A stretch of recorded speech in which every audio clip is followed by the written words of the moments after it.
Missed an episode of your favorite podcast? Choose from over a decade of content in our archives, not just the latest episode. All free at GCNlive.com.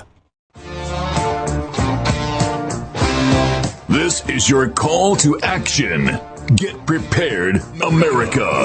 Economy, survival, energy, disasters.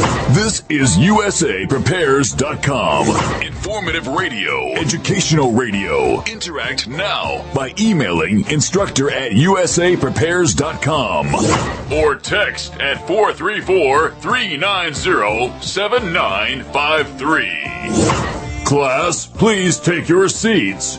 Now, your instructor, Vincent Finelli. Everyone all set, cocked, locked? Here we go. Your dial set correctly to USA Prepares. With us in class today is Dr. Richard Allen Miller. Engineering is Nathan. Welcome, Rick. Good morning. Yeah, I know. Good morning. You know, Rick, it's another day, another week, another year. Yeah. Hey, it's the coolest thing. I've got the studio window open, and there's Bessie. She's probably a little over 200 pounds, maybe 250 right now. And she's looking in the window, and she's mooing, and she's just eating the grass on the just in front of the house, because I've got her fenced in, and it's the nicest thing to see these innocent animals just enjoying life. And so there's Bessie and there's Joe, and both of them were rejected by their moms, or their moms died, and here they are, and we feed them. And we have a video of Mrs. Finelli. She'll call them. She'll say, Bessie, Joe, and they'll come running out of the woods, and they'll come for their bottles. So all she does is call them, and they drink out of these half-gallon milk bottles. I don't know if you can hear them, but anyway, that's life on the farm, and it's kind of nice. Hey, Rick, you called me yesterday afternoon, and you mentioned that you were going to be on the morning zoo, and the first thing that scheduled. Well, that's what they call it here. Sorry about that. I thought, Rick, you were going to be testifying before the U.S. Congress. I thought that's what you meant. No, nothing so elaborate or exciting. Just Medford disc jockeys. But the issue is really important. What's happening in Josephine County? They're having meetings now on whether or not to allow Pacific Power to put in smart meters. And right now, actually, Pacific Power has been dragging their feet. They didn't really want to put them in.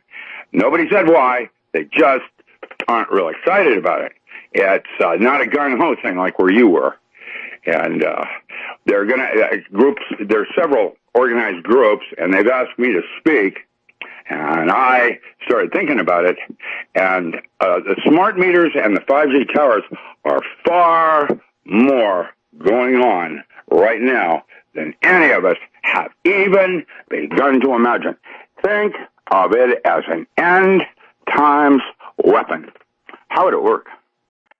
Well, let's take a look at some history. Saltpeter has been used in prisons to kind of keep the inmates in check.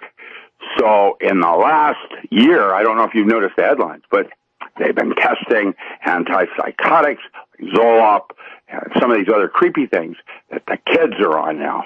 And they're beta testing, finding out how certain kinds of personalities react to an anti-convulsant, an anti-depressant, that kind of thing. And what happened is when you give 10 kids that, there are going to be 2 that are unstable.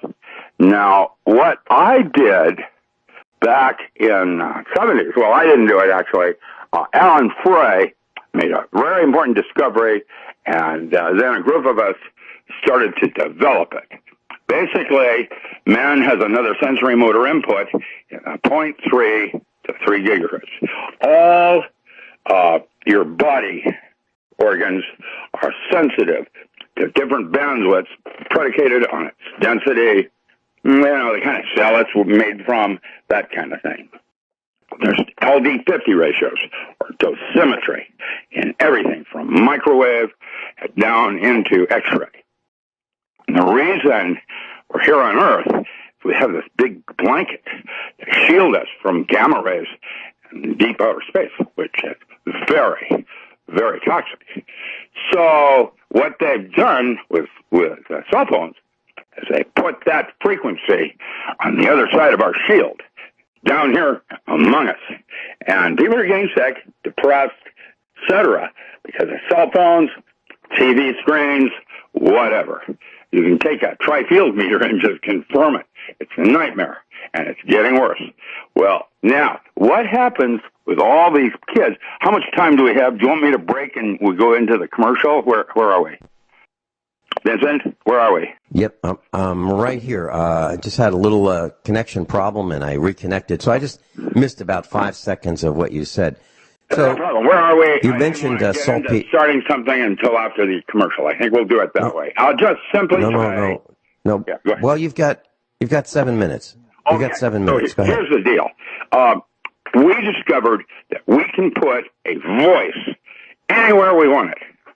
In outer space, in an individual home, etc. It's called synthetic telepathy. No big deal.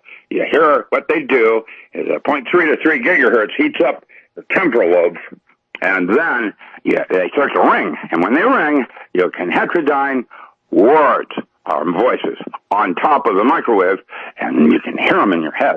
It does not go through your eardrum.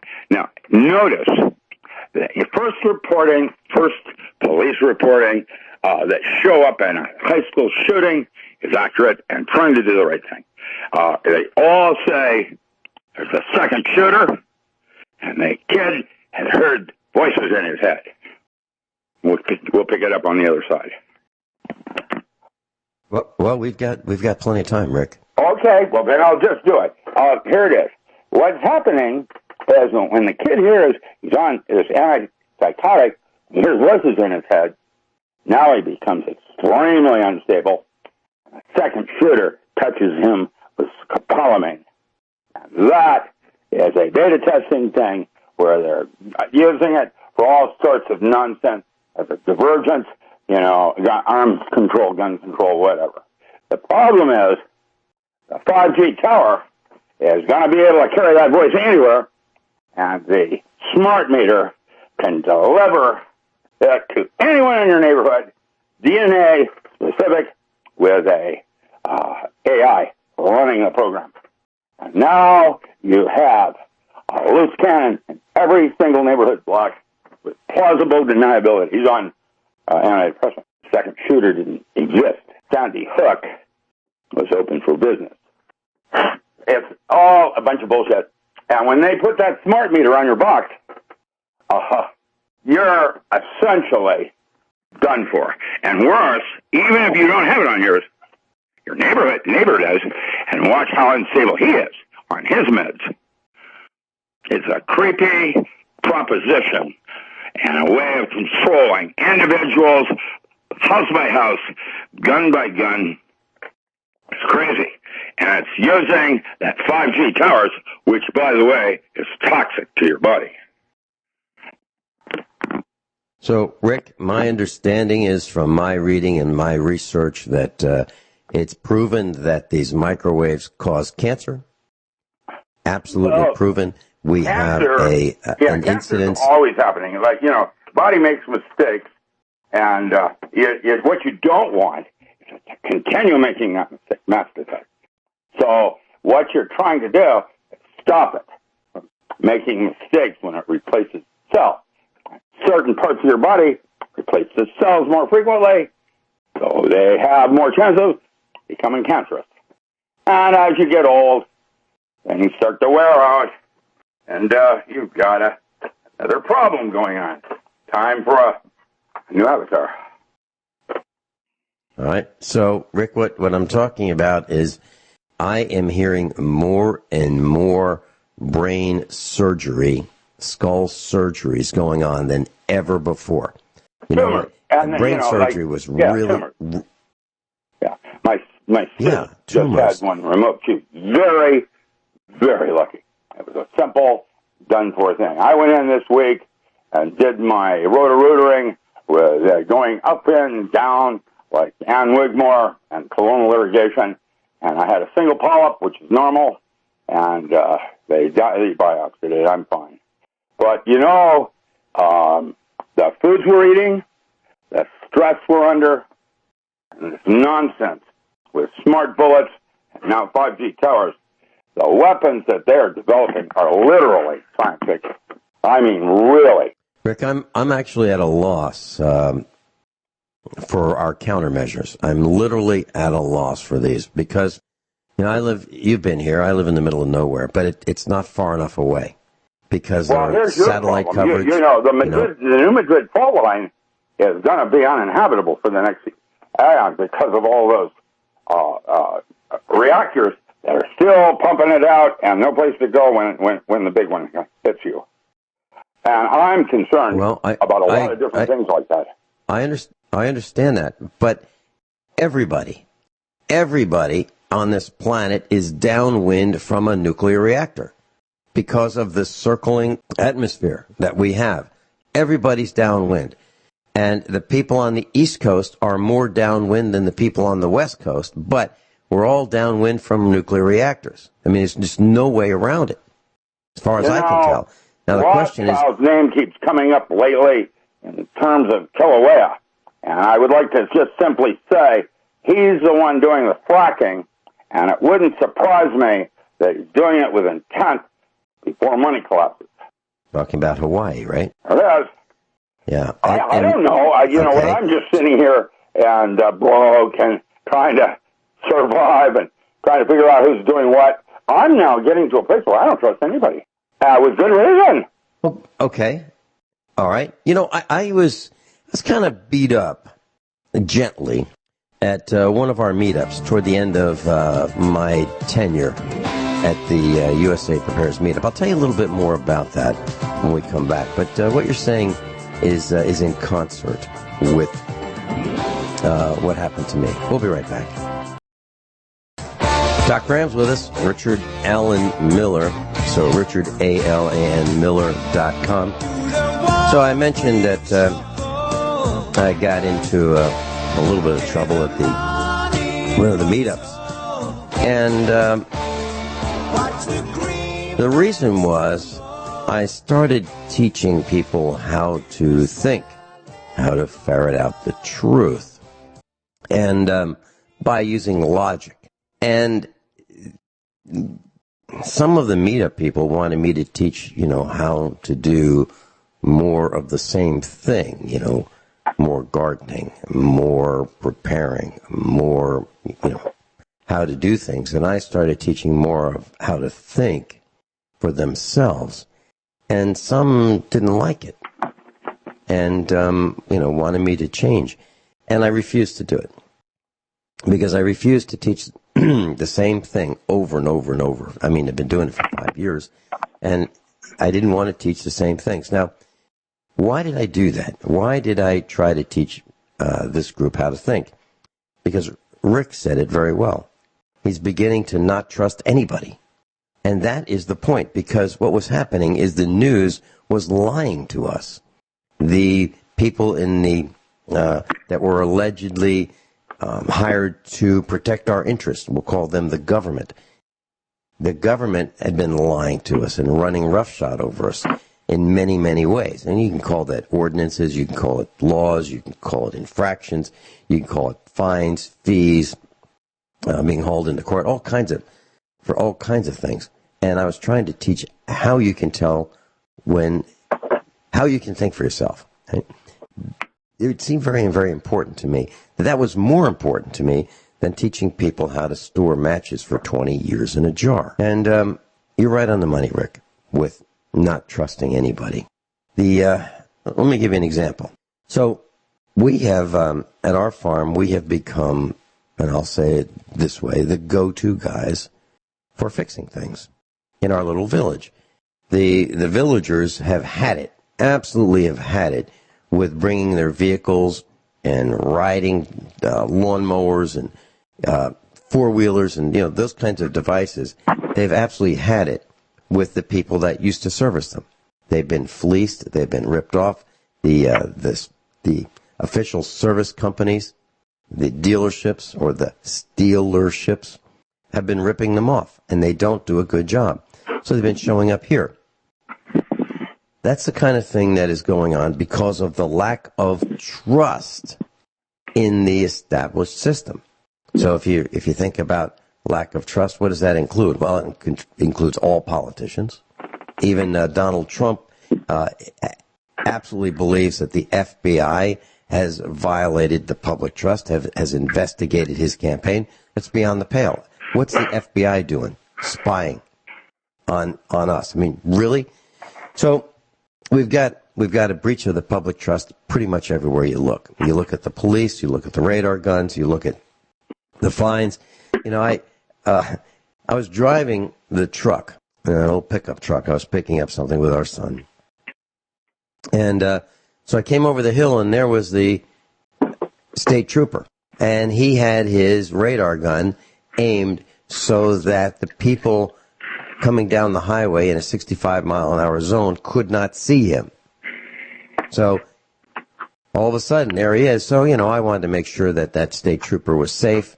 And I flashed my lights and flashed my lights and flashed my lights to let everybody know there's a guy that you probably can't see too well until you're right up on top of him. So be really careful that you don't crash into him. That's the kind of stuff we need to do. We need to help our fellow villagers avoid harm because the system is lying to us every way you can think of. And that's pretty much what this broadcast is all about. Protecting, teaching, helping you see what's happening in case you don't see it. Our perspective is a little bit different, you know, as innovators, as entrepreneurs, as people who can't hold down a job. I mean, that's who we are. We're people who can't hold down a job because we just don't think the same way as the herd. And we're sharing with you what we see, feel, hear, observe, and experience. That's what we do here at USA Prepared. And when we come back, I'd like to share a very short story about a manufacturing defect that has to do with automobile engines. Unbelievable what we figured out yesterday. Class, just a quick announcement before I tell you the story I was going to tell you. During the break, I went into the kitchen. My studio here is just off the kitchen. And Mrs. Finelli and our son were preparing chicken for tonight's dinner. And they had Purdue brand Harvest Land chicken. And my son said, this kind of smells really strong. And he said to Mrs. Finelli, would you smell this? She said, yeah, it smells pretty strong. Then they asked me, third opinion. I said, yes, don't eat it. And so Mrs. Finelli picked up the phone and she called Purdue. And they said, don't eat it. And so they're sending her $7 back for this fresh, antibiotic-free chicken. So here's the point. If you smell chicken and it doesn't smell right, don't eat it. Call the company and get your money back. Okay? Don't take a chance. Don't take a chance because you could get really sick. And that's what Purdue advised us. So, that being said, I think it's time to start complaining more. Okay? Don't just throw it out. And I'm not just talking about Purdue. I'm saying if you have a product that you think is unsatisfactory, below the standards that you expected, call that company and do not yield. Do not yield. Very simple example. I bought a Leviton brand specification grade surge protector. I bought it on the internet. And this particular surge protector has 6 outlets, has 2 lights to tell you that it's working properly, and it has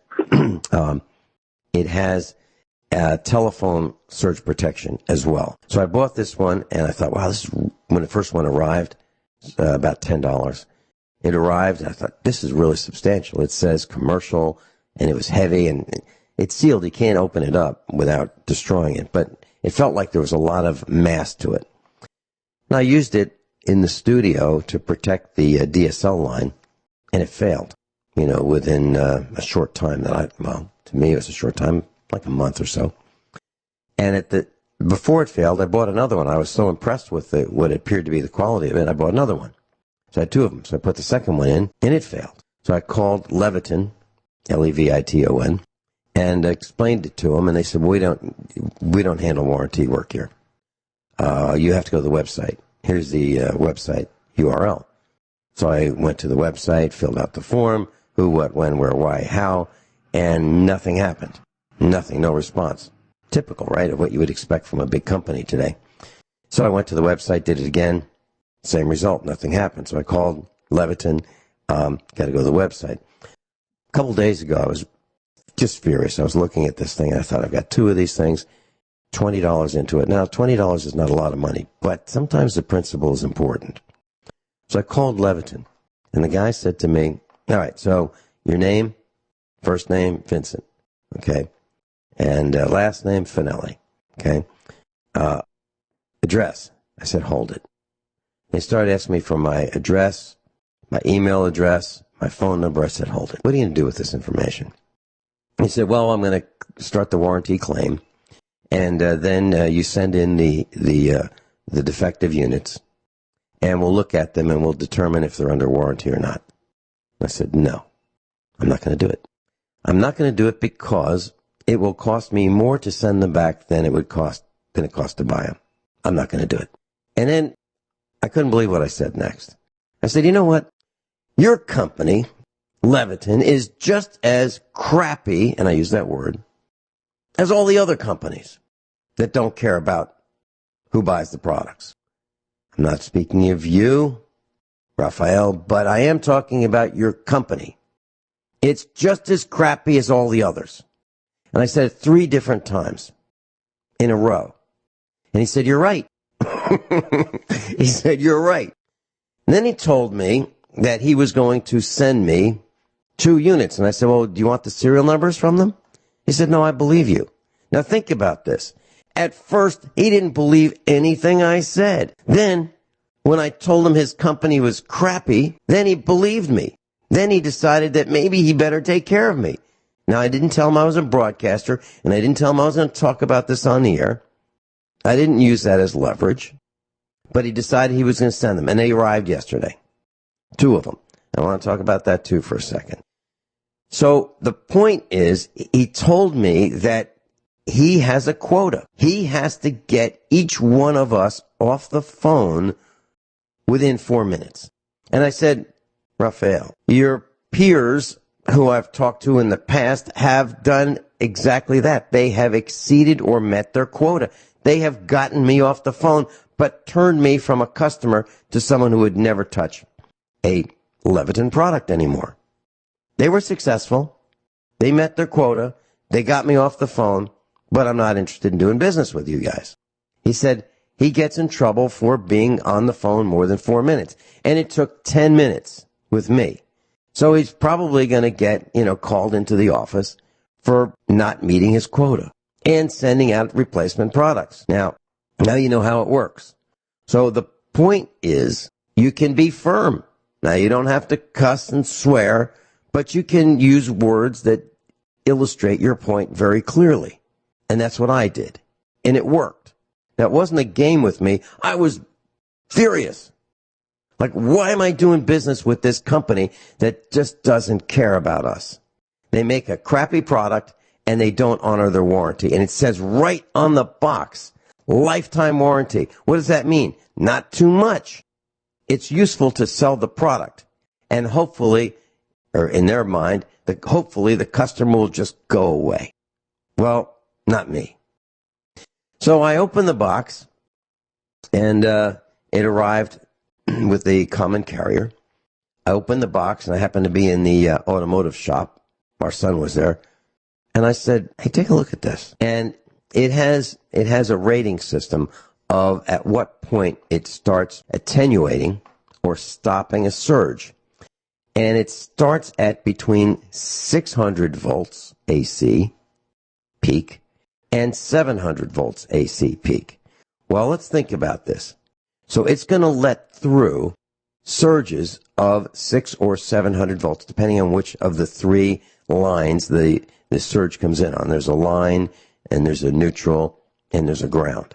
So depending on where, and it will say on your surge protector, line to neutral, line to ground, so forth, right on the back. Well, it's between 600 and 700 volts. And I showed our son, I said, look at this old one, the one that failed. It was 330 volts. So it would protect us from anything over 330 volts, and it had a lifetime guarantee. And the new improved one that cost more, the one they sent me, does not have a lifetime guarantee, and it lets through larger surges. So it's nowhere near as good. So the product from the crappy company has gotten even crappier at a higher price. That's the kind of stuff that's going on.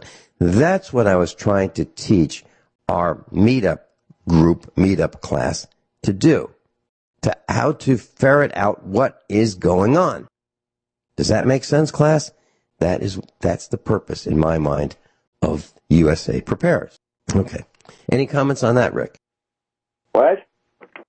Do you have any comments on that? I don't. Okay. It's been no, I don't want to even go there. Okay, let me tell you the next story. What's that? Let me tell you the next story. So yesterday, I think you're hitting some buttons with on your phone. Yeah. Okay. No, I'm not getting good reception. I can't hear it. Okay. All right. Here's the next story. So I mentioned on the broadcast class, that we become the go-to guys because people don't trust the local repair people, the local dealerships or stealerships. Well, here's the story about the Kia that came in yesterday. This lady and her mother came in and showed up at the farm, and this Kia limped in. And I said, so how's it going? She said, well, this Kia only goes 15 to 20 miles an hour. The brakes aren't working, and the steering is not right. Wow. Well, that's a lot. So I thought, okay. Our son wasn't here, and he's the guy that works on these vehicles. So our son came back from the work that he was doing on the farm, and I said, so this Kia is here, and here are the symptoms. And so I decided I would help him. And we popped the hood, brought it into the shop, popped the hood, and we have a scanner. And the scanner will tell us electrically what the computer says is wrong with the vehicle. Well, the number of symptoms was just unbelievable. It looked like it was thousands of dollars worth of things wrong. It was the fuel metering system, the fuel pressure system, it was the oxygen sensor, which just went on and on and on. We thought, okay, what is this? I'm trying to teach a little class here in diagnostics. So one thing we said was, what would cause these kind of errors? Well, one of them is if the car battery is low on voltage. Now, how would that be? Well, the alternator wouldn't be charging it properly. So the first thing we did was we put a voltmeter on the battery, and it was fine. And the alternator was fine. So we started looking at the fuel intake system. And I'll tell you what we found. It's unbelievably simple. But it was the weirdest thing. And it had to do with a manufacturing defect from Kia. And I'm sure it's not the only manufacturing defect that has caused people to spend thousands of dollars. So, class, I'm telling you the story about this Kia with a V6 engine for a specific reason. So, the Kia has an air intake hose. And it's connecting the air filter and the throttle body. And it has a T connection in it. And this T is connected to what's called a resonator. So if you look under the hood, you'll see this plastic box attached to your air hose if you have a car that was built maybe since 1999 or newer. It's got this box that goes nowhere. It's just a box that mitigates some of the resonance in the air intake system. So it has this 3-inch diameter hose that is visible on all your engines, okay? Regardless whether it's a Kia or whatever. And we thought, what the heck is going on with this particular vehicle? Because it wouldn't run properly. So we took that hose off, And what we found was a manufacturing defect. So at the point where this hose is molded, where the T connects, a small T, where the resonator connects to the main air hose, is molded in one piece. And what the factory would do is cut out this little disc that would allow the T to flow air. Well, it was partially cut out, not completely cut out. And over the miles that this Kia had traveled, this thing would vibrate. And this plug, this manufacturing plug, which should have been cut out at the factory, which is the size of a checker if you're playing checkers, was trying to be eaten by the engine. And it got into the throttle body, which wouldn't let it operate properly. So the engine went into limp mode through all kinds of codes, and it looked like it'd be thousands of dollars worth of repairs. So why am I telling you this? Because you may have a simple problem like that that's not visible from the outside. All the connections are good, the battery's good, everything looks good, but the engine won't run. Well, it took us 2 hours to do the following. So there was a corroded battery terminal. We cleaned that. We changed the oil filter, rotated the tires, checked the front end and the steering system, checked all the brakes for thickness of the brake pads. We checked all the fluids, the power steering fluid, the brake fluid, topped off the windshield washer fluid, diagnosed and fixed the problem, which I mentioned, checked the constant velocity joints, the front axles, and road tested. It took 2 hours. Now, how much would the dealership have charged for this? Well, I called Kia, the local dealer, within a 100-mile radius, and I said, tell me about this hose, this intake hose. And they said, well, it's $150-something plus tax, and there are only 3 of them in the country, and if you want one, you'll have to pay for it before we order it. I said, okay. Now I'm talking to the parts guy. Okay? He's looking at the picture. I said, all right, so what's with this plug? Is there a flapper valve inside this thing that is in the T where this little box or the resonator's attached? He didn't know. I said, okay. One last question. Where's the oil filter on this engine, this V6? He said, well, maybe on the top, maybe on the bottom. It may be a cartridge type. It may be a spin-on type. It's probably on the bottom. In this story, I hope you learned several things. One, there are not very many parts available in the supply chain. That's number one. 2, the parts are very expensive. 3, you have to pay for them before you get them. 4, the guy you're talking to about the parts has no clue about what's going on. Those are the things I hope you learned in that little story. And that factories, and we think that the Asians do a better job than we do. Not true. Not true. So this guy who's on the assembly line looking at these hoses, who's supposed to cut out this rubber plug, didn't do it. Any comments, Rick? No. Okay. We're falling down. That is the point. We are falling down. The dealers don't know. The mechanics don't know. Things have gotten so complicated that they're very, very difficult to fix. Extremely difficult.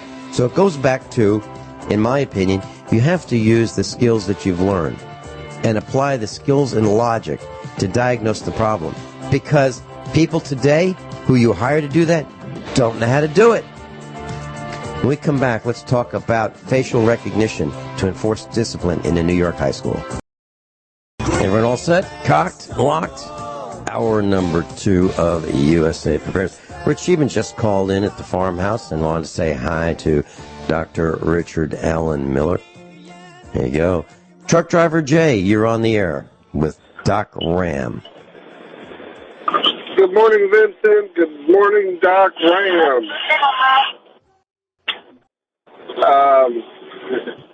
Hey, we were talking a while back about quality of things that are made and a uninterrupted power supply. That's one of them. You get what you pay for, and sometimes those things are not cheap.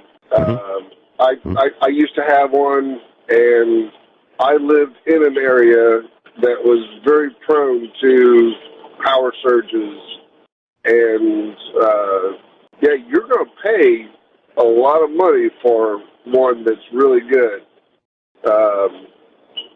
That's just one of those things. Well, Jay, I have to agree with you, except for one point.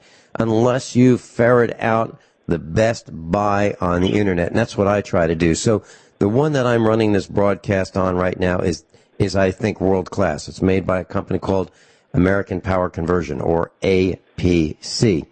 And I bought one used on the internet on eBay, and I paid around $50 for it. It's 1,500 watts, which is unheard of. Typically, that unit would be 10 times the cost. And then what I did was I bought a new battery for it, actually two new 12-volt sealed lead-acid batteries, like motorcycle battery size, and I put them in it, and they were about $50. So for $100, I got it. Now, you're right. You should get what you pay for. Not always the case. Sometimes you get ripped off.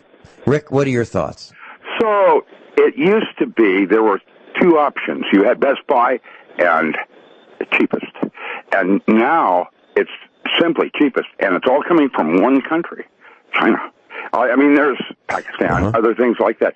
But there's no production in America anymore because it's not happening. I remember Snap-on and Craftsman where you broke it, you take it in, they replace it, just like that. It didn't happen very often because they didn't break. Now you've got Harbor Freight, and everything breaks. I mean, I go through screwdrivers. I can't believe it.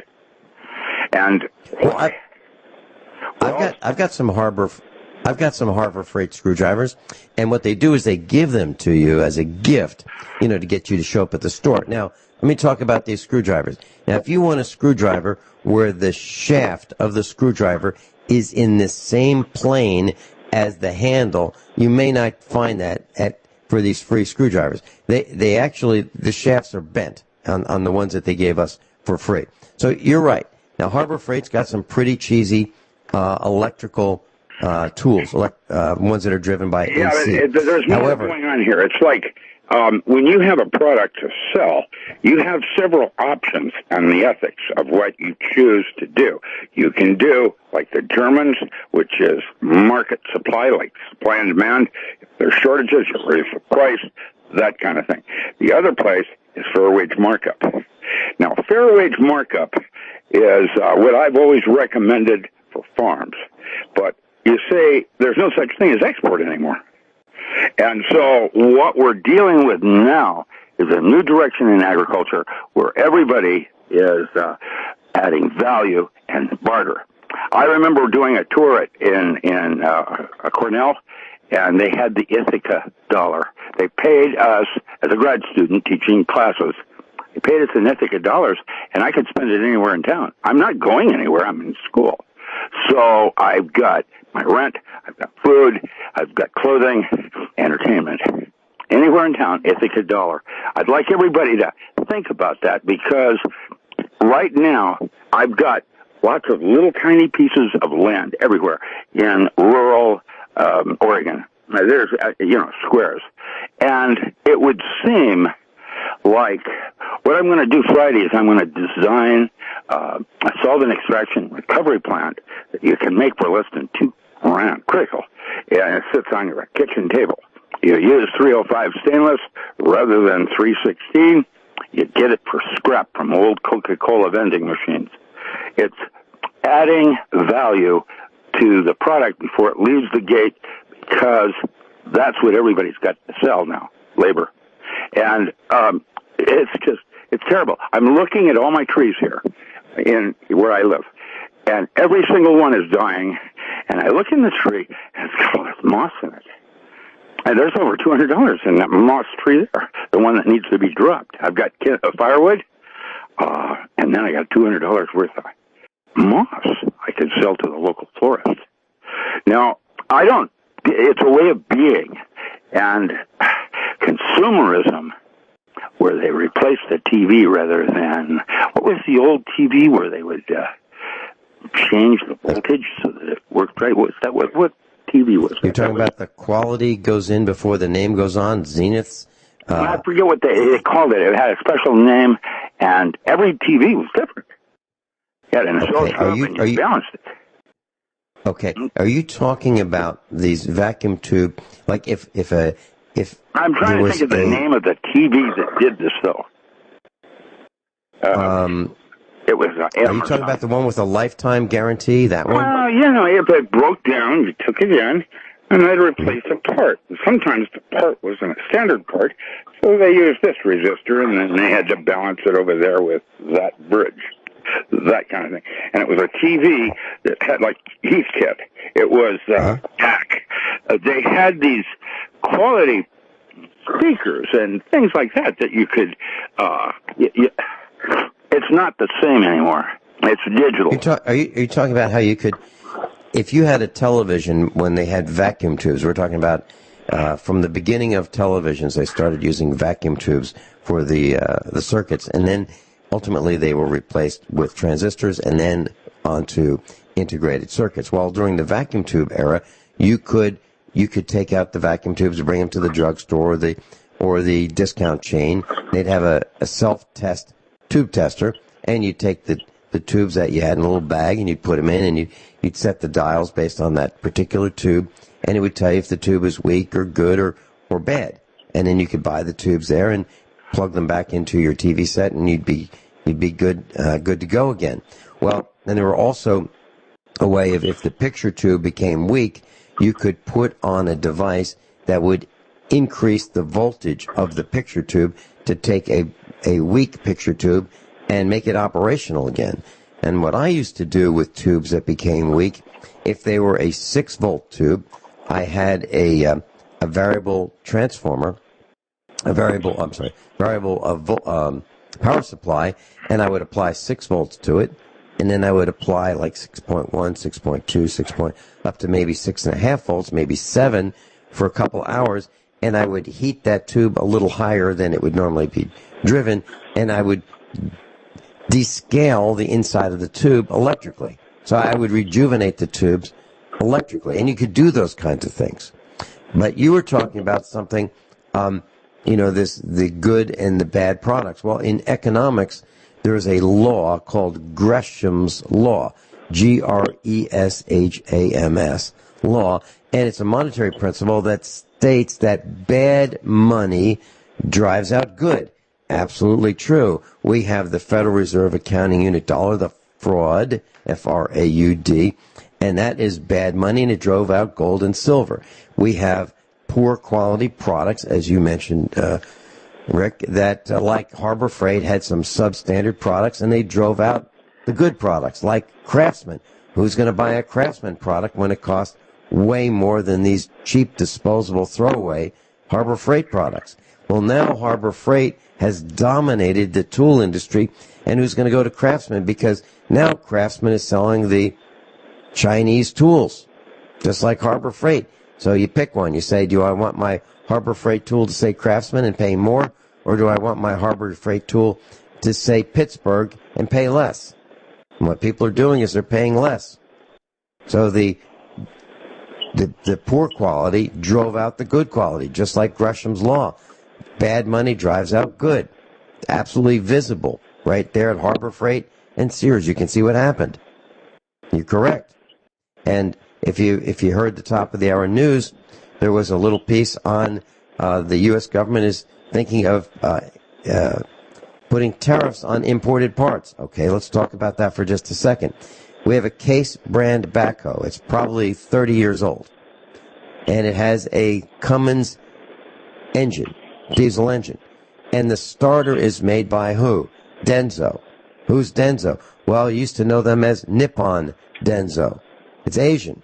If you have a Dodge pickup truck with a Cummins diesel engine, it has a Denso starter made by what used to be known as Nippon Denso. So it has an Asian starter in a U.S. pickup truck.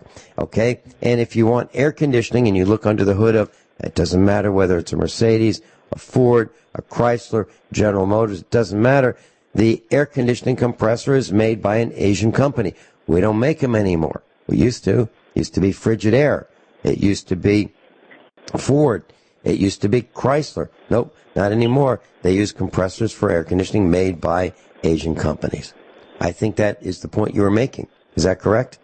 there was a TV, a special TV that when it broke. Hello? An RCA? I'm sorry?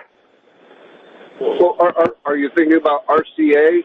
No, it had, no, it was not RCA. It had a special name, and when it broke, there was a special, repairman.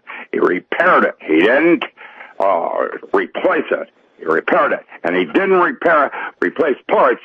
He designed the TV so that it was a unique, one-of-a-kind. It works. I can't think of the name of it. It's M. I think it started with an M. It's right there. In any case, that TV was an example of the way it could have, should have, would have gone. Should have always played like that, and we never went in that direction. And there are options when you want to sell something. You have options, and you can go Best Buy, you can fair wage. I paid $6 for it. I've got 10 hours of labor in it. Blah, blah, blah. All right, going into a break. You know, Doc Graham, I figured out what you're talking about. I figured out the company. You know, I was having a heck of a time because this company that you were talking about was building electronics back in the 1970s, the mid-70s. And the company was called Curtis Mathis. And it was a television.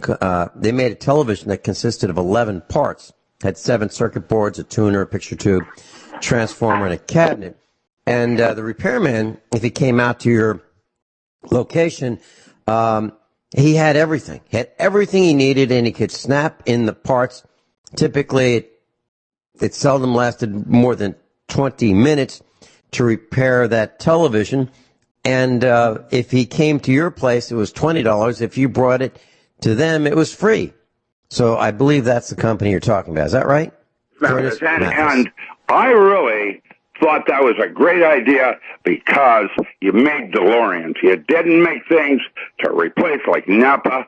That concept ruined the automobile industry, in my opinion. They said it made it. In my opinion, it was a wrong turn. I was explaining to one of our neighbors last night. I was talking to her, and I explained how some vehicles have cartridge-type oil filters. Mercedes has a cartridge-type oil filter, and you open unscrew this cap on the housing, an aluminum housing that's cast, and you just pull out the oil filter cartridge and you put in the new one. Well, Ford, Chevy, Chrysler don't do that. What they have is a replaceable spin-on filter. So you just spin off the old one and you spin on the new one, but you've increased the volume of the landfill by doing that. And it's wasteful. And the other thing that I explained to this lady was about the air cleaners. It used to be back in the 1950s that an American automobile had a lifetime air filter. And it consisted of a metal housing and an oil bath. We put some engine oil, maybe 4 ounces of engine oil, into this canister. And the air was directed so that it would go straight down. It would come in through the intake of this air filter. It would go straight down. And the velocity of the air would do a U-turn just above the oil tray. And it would do a U-turn, and the heavy particles couldn't make the U-turn because of the speed of the air flowing through the air filter. The heavy particles that were in the air would go straight down. The U-turn would force the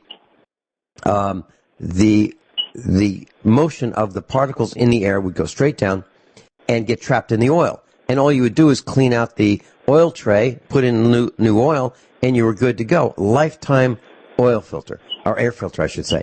No longer the case. And what happened was that the manufacturers decided we're missing out on an opportunity. We can sell oil filters and air filters at a higher frequency and force our customers to come in for more service, like the 5,000-mile or 3,000-mile oil change and the 10,000-mile air filter change. That's what the industry did. Any comments before we take Kurt in Idaho? Well, yeah, I'd like to say that, like, I watched my girlfriend's brand new automobile, the Honda, that goes in listen, the whole thing is a mess. It's wrong. The way they've structured it is to be in, like car dealers. There's maybe 1,000 cars in that lot. Are they going to sell all those cars? Eventually, Where do they go? Where do those cars go when they don't sell them? Have you? Well, I'll tell you where they go. They've got a place in the desert in the United States that is like an old airstrip. Massive, massive airstrip, and it's in the desert, and that's where the Volkswagens are parked that they can't sell because of the emissions scandal. Absolutely true. Thousands and thousands. It's unbelievable how many cars they've got there just sitting there because they don't know what to do with them. Kurt in Idaho, welcome. You're on with Rick Miller and me. Hey, Vinny, what's happening? Well, just kind of ranting and raving. So Kurt Wilson's with us, and Kurt Wilson is a broadcaster. He's a USA preparedness instructor. He's got a radio show that's heard worldwide. Kurt, we're going into, guess what, a commercial break, and if you could just hang in there, I'd love to hear what's on your mind. So we'll be right back after these bottom of the hour commercial announcements. Doc Ram's with us, Dr. Richard Allen Miller. If you want to go to the website, richardallenmiller.com, richardallanmiller.com, Facebook page, Doc Ram, DOCRAM.com. During the commercial break, 2 vehicles just showed up for service here at the farm. This is kind of a thing that's it's increasing at an increasing rate. It's unbelievable, and how this happens. And I was talking with Kurt Wilson, who's on the line with us right now, and the same thing was happening to him. People in Idaho are finding that they just can't go to these shops because the shops don't do the work right and they overcharge. Am I saying that correctly or not, Kurt? You're just too damn nice, Vinny.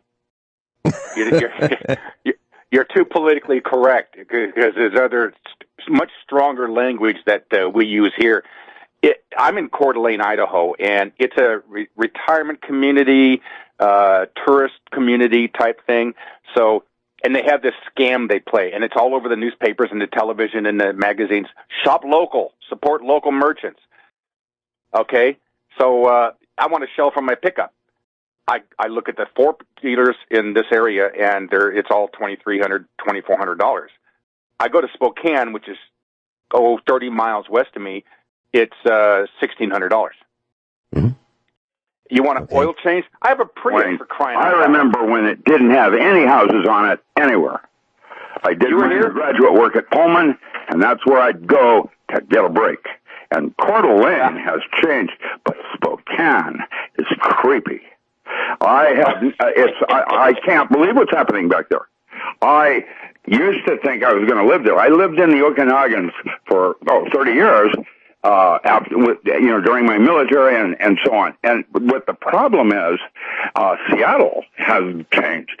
And now the Okinawans, 4 hours, 5-hour drive is nothing for a getaway. And, Grants Pass, where I live here, and the traffic it's creepy. And why? It's, everybody is a me first or la, la, la. They're not a conscience either way. And the quality of work that they would do, it's shown. I mean, and the quality of parts. I have a friend that has a transmission shop. He's got his own Bridgeport mill. He makes a transmission part. He doesn't go buy it. He makes it. And that is old school, and that is where we're going shortly. And it's going to be local because you can't afford to ship it. Even the U.S. Postal Service breaking down now. And intentionally, by the way, it's unfortunate because the U.S. Postal Service is probably the only thing our government ever really actually did right. I'm blown away at what is happening with the difference between George Washington's United States and George Bush's. There's quite a difference, and I can't believe where we've gone. I used to have pride. Man, we're ugly. And that was after Vietnam. Everything went downhill, and China came in with the on. And what is happening now is everybody's out of money, so they try to buy the cheapest. Now, you go to Safeway or Albertsons. Why would you go one or the other? Well, I like the bakery. I like the specials. Da-da-da-da-da. Everybody's got a different habit. But habits take 3 months to change, and you should be changing your habits all the time, because otherwise you're going to fall in a rut. And guess what? We have. And now there's nothing to show for it. Cottage industries, where you add value and you have, before your crop leaves the farm, and you it's farm gate, and you barter. That's where it's going to go. This Bitcoin crap, I think Rothschild is intentionally trying to cause a catastrophe before the dollar crashes, just to be last man standing. That's how they think. I'm totally lost in the way people want to be, and why. Money can't get you there. It's not about money. I would rather be broke. I'm wealthy and green. Everything's green, and I miss the barter part of not Mexico, where you haggle, but the kinds of fair wage. Like I did this. That's what it's worth. It doesn't happen anymore. There's no pride. I don't know why. Kurt, you were talking about the cap for a truck and the price difference between shopping locally and shopping just a little farther away. Absolutely true. I was invited when I moved to Virginia to the Lions Club. They had the annual guys get together, and it was like a cookout at Ray's cabin. And so I happened to sit next to a guy, and I was new in town. No one knew me except the realtor. The realtor was a member of the Lions Club, and he invited me. And so I was his guest. And I sat next to a guy who happened to be a car dealer. And I said, "Oh, wow. So you're the car dealer in town. You're the Ford dealer." "Yeah." I said, "So let me ask you, if a person from our little town wanted to buy a car from you, and a person 20 miles down the road wanted to buy the same car from you, who would get the better deal, the best deal?" He said, "Well, the guy 20 miles away." I said, "Why is that?" He said, "Well, because they're coming farther, and we have to encourage them to, come farther, and so we'd give them the better deal." And I said, "So you'd be giving a better deal, a lower price, to a guy who does not live in the village where you live, but lives outside the village?" And he said, "Yeah." And I said, "Well, I appreciate that. You've told me everything I need to know."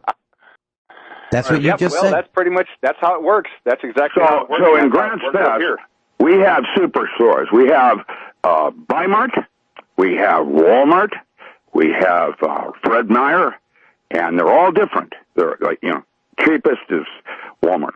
Bi-Mart, turns out anything you buy at Bi-Mart is better buy than anywhere else in town. It's just certain things, and you get your supplies there. It's like your pharmacy. And I have worked there twice.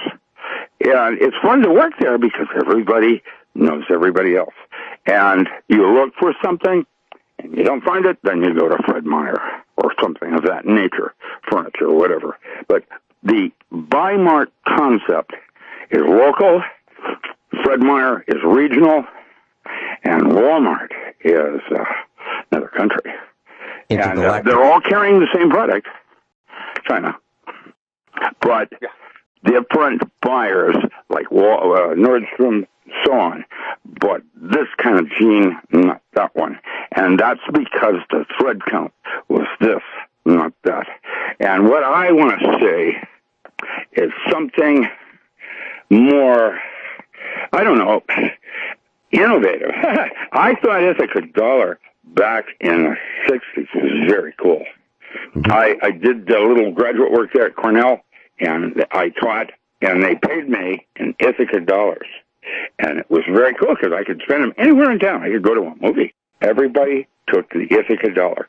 Now, what are you going to do when you go to Reedsport, and then I'm going to Seattle, Bellingham, and then Nanaimo? And they're all different. They're all networked as Unity Church, and they talk to each other, and they have certain directions that they do in terms of buying. Now, a sustainable light bulb like that in British Columbia would have Ducabors farming. I don't know. One of the it's like noni, something like that. Okay, it's a niche market, and what they've done is they on site make it. Right now in Oregon, there's people are starting to put in hemp fields. This is big business. I want to get into hemp. It's kind of like getting into cotton, except that the final product requires processing, which is a solvent, CO2, solvent extraction recovery plant. Now, there's no reason why you can't make the used one out of 305 stainless as opposed to 316 from old Coca-Cola vending machines. Just stainless is around everywhere. And that would allow you to sell to 200 people in Oregon rather than 9 people national for distribution. And it broadens your market. Your profit margins are different. Vertical integration means you have control of your entire product, and then they have quality assurance 1 year to the next, so it doesn't jiggy-jag, because crops will. 1 year you have good sun and weather, next year you won't, and the crop is a little thin. It doesn't taste quite as good, whatever. There's a balance here, and I think that more broad vertical integration where you do 4 things. Like a farmer is like a physicist. He knows how to weld, animal husbandry. He's got some background in field crops. And, oh, yes, he repairs his machines in the winter. And it's going to hit a brick wall.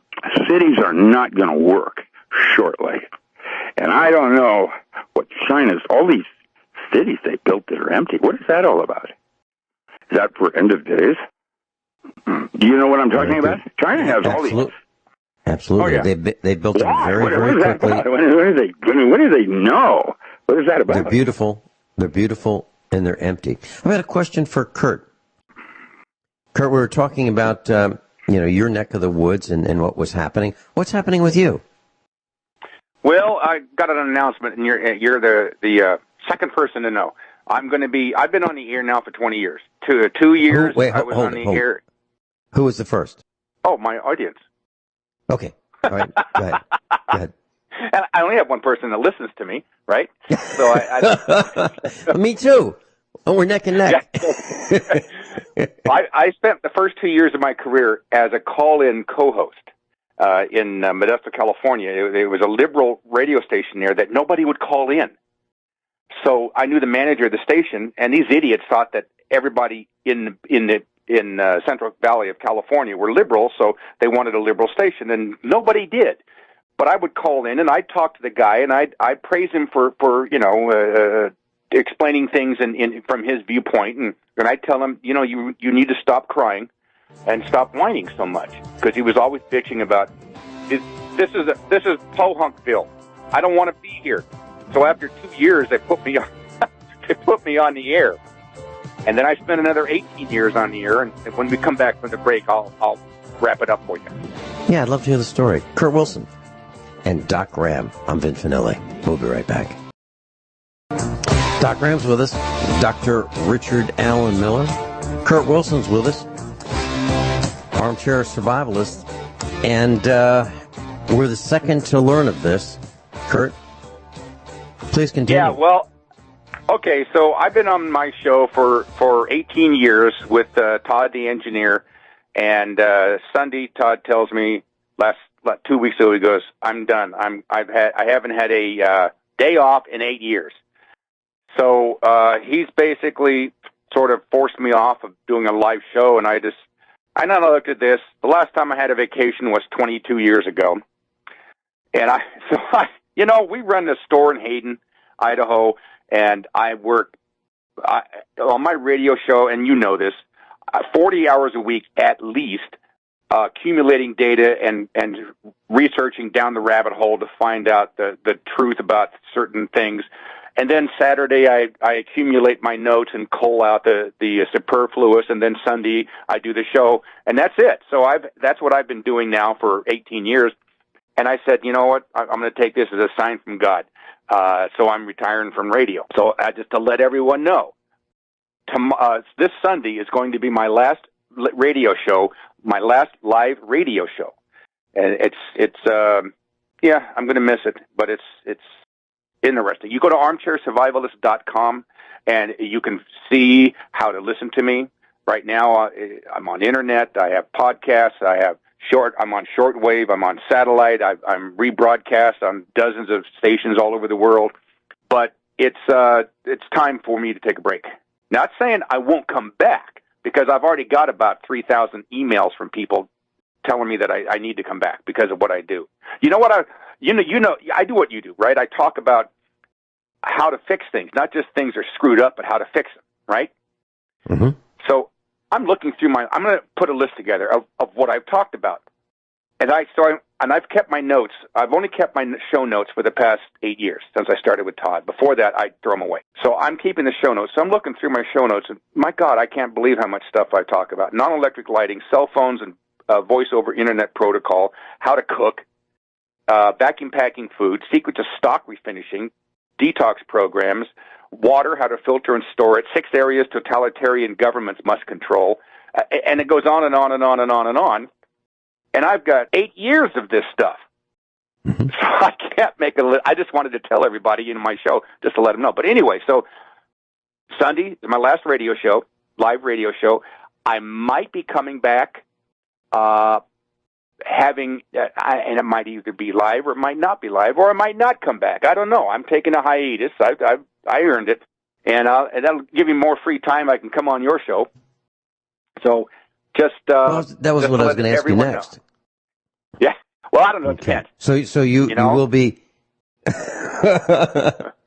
Yeah. So you might come back right here. Yeah, I might come back. I mean, as a radio host, I might come back as a radio host. Okay. I might be not. With it us? all depends. Yes, I'll still be with you. I'll still be running the store. We still have Survival Enterprises running.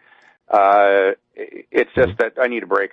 And I tell you, I was a master gunsmith for 25 years. And you know what I didn't do in 25 years? I didn't go hunting, because I was fixing everybody else's guns. I was sighting everybody's guns in and repairing them.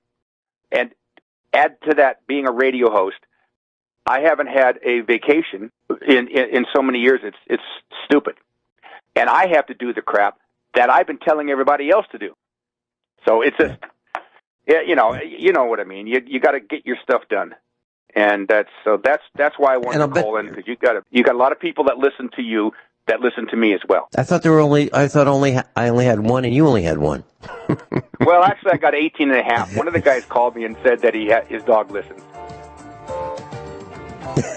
No, I was doing Rick, any comments? KMPX out of San Francisco when it first started. Remember that one? What station were you on? What's that? What were you on? KMPX out of San Francisco, when we would play Velvet Underground or Iron Butterfly for 17 minutes rather than slide commercials in. Yeah. Did you remember KZAP downtown Sacramento? I did. I broadcast 800 micrograms somewhere up in the Redwoods up on Venus, leaving no left stone unturned. Oh, wait a minute. It was an introduction to the Rolling Stone. It was on the 13th floor of the Elk Building downtown. I've been there, done that.